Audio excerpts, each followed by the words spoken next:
Fun with knowledge. Me favourite best book? వందల పుస్తకాలు చదివిన తర్వాత సోదరా, నా favourite best book life.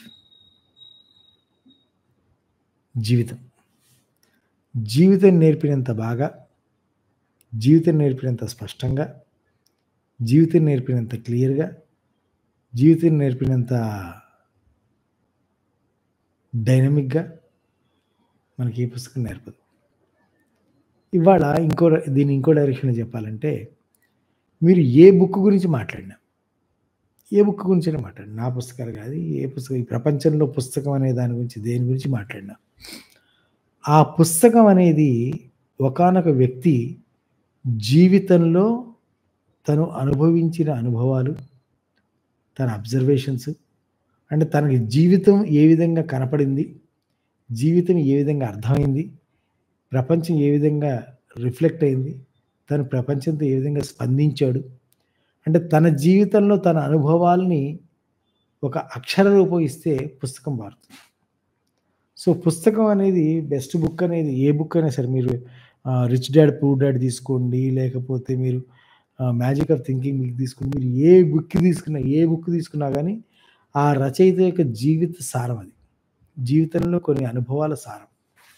So, పుస్తకం అనేది జీవితం నుంచి కాపీ కొట్టబడింది. సో, అంతకు మించిన బెస్ట్ బుక్కు నాకైతే ఇప్పటిదాకా కనపడలేదు.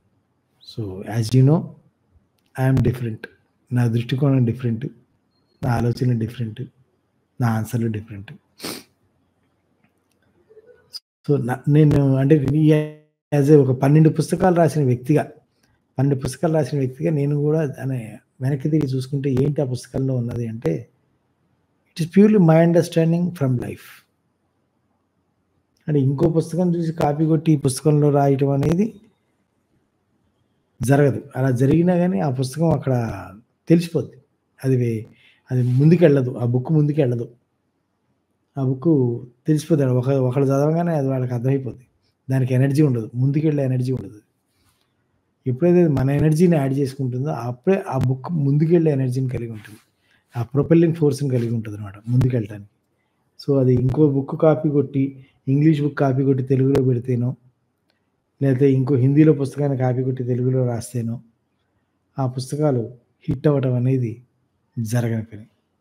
ఒకవేళ అలా హిట్ అవ్వాలి అంటే, ఆ వ్యక్తి దగ్గర అంతకుముందు కొంత చరిత్ర ఉండి, అంతకుముందు కొంత పాపులారిటీ ఉండి, అంతకుముందు ఆల్రెడీ కొన్ని ఒరిజినల్‌గా సొంత రచనలు చేసి హిట్ అయిన రచయిత అయితే, ఆ 100 పుస్తకాల్లో, ఆ 50 పుస్తకాల్లో ఈ ఒకటో, 2 పుస్తకాల యొక్క తప్పుని ప్రపంచం క్షమించొచ్చు. కానీ స్టార్టింగే కాపీ కొడతానంటే ఈ ప్రపంచం క్షమించదు. అది ముందుకెళ్ళదు.